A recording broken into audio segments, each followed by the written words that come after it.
evening. Is this the residence of Miss Dolly Solano? Yes, I'm Miss Solano. What is this about? Miss Solano, we're from the LMU Biology Department, Bureau of Investigation. I'm Agent Wallace, and this is my partner, Agent Reese. We heard that you recently had an encounter with a foreign organism, and we were hoping we could ask you some questions. Yes, come on in. Miss Solano, could you please describe your encounter with this foreign object? It was 3 nights ago. I'm training for a triathlon, and I was swimming on the ocean later than I had planned. The sun had already set, and the light was beginning to fade. I felt something brush against my leg. It was smooth, yet sticky. I saw a flash of colors. I put my head under the water, and there it was. It was clear and sticky, with 8 rows of refracting lights encircling its vaguely spherical body. I stayed perfectly still as it slowly glided past me. And then I was overtaken by a large wave and found myself back on shore. Miss Solano, is this what you saw? No, it looked more like that. Agent Reese, we've already been over this. She's clearly describing a ctenophore, commonly known as a comb jelly. I suspect she specifically saw the species Parvophora californiensis.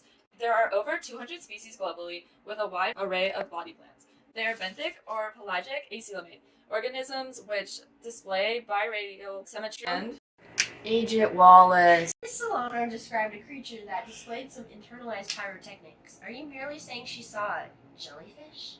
I didn't say a jellyfish, I said a comb jelly. It's a completely different taxon.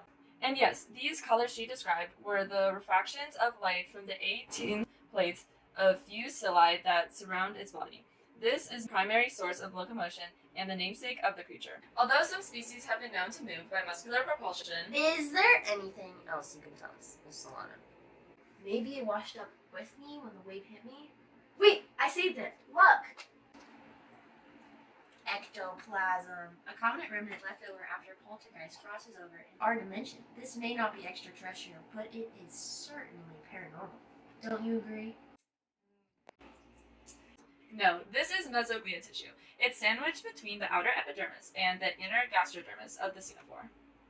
There is also sticky residue, likely the secretions from the coloplast, commonly found on ctenophore tentacles and used for predation. Tentacles, you say?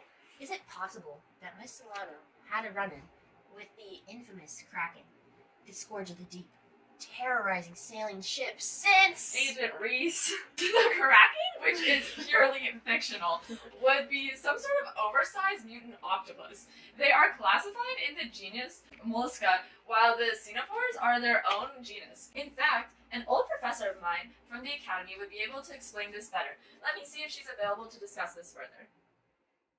Aaron! Professor, could you please provide us with some information about the phylogenetics of the taxon Ctenophora? Of course! Let me see what I have here. This tree depicts the phylogeny of the earliest animal organisms based on 16S rRNA sequencing. 16S rRNA is highly conserved and can give us an idea of when a taxonomic group split from the most recent common ancestor. You can see that in this depiction, ctenophores are in a clade with cnidarians as their sister taxon. This phylogenetic tree is based on characteristics of each of these organisms. This tree takes into consideration morphological differences and similarities between the represented taxon. Here, ctenophores are grouped in a separate clade from cnidarians. This is likely related to the specific type of symmetry they possess, which is biradial versus the radial symmetry seen in cnidarians and echinoderms. These trees suggest 2 different sister organisms to all animals. On the left, you can see the depiction of ctenophores as the outgroup. Recent advanced genetic sequencing has provided support to the long-time debate that ctenophores are in fact the sister taxon to all other organisms, rather than this position belonging to Porifera. This sequencing suggests that ctenophores share ancestral metazoan features similar to unicellular eukaryotes. Confirmation of these suspicions are very difficult to make since ctenophores are suspected to have originated over 500 million years ago, and a fossil record of their evolution is limited given their gelatinous bodies. I hope that clears everything up for you. Let me know. Enough of this baloney.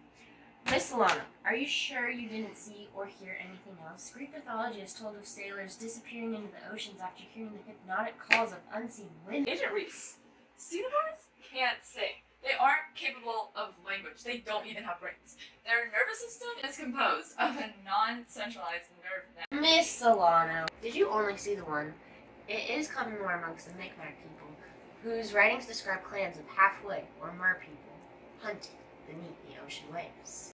Agent Reese, ctenophores are solitary hunters. They're carnivorous and often feed on planktonic larvae and other marine species, like rotifers and small crustaceans. They have even been known to hunt other species of ctenophore. Cannibalism? The oldest form of self-extinction? Well, they certainly wouldn't go extinct from the occasional bout of cannibalism. Besides, they are simultaneous hermaphrodites. They don't need predators to reproduce. They are known to produce gametes on a daily basis. Self-fertilization can occur in the water, or in some species occurs internally when gametes are sucked into the mouth of parental. They eat their young too? They really are monsters. So, after the spawn are broadcast into the ocean, they quickly develop into facilitated cetipid larvae before gradually reaching their adult size. Some species even go on to live up to 3 years, although many only live a few months. All right, I think we have everything we need from you, Miss Lana. Wait, agents, what did I see? A That's Ctenophore. classified.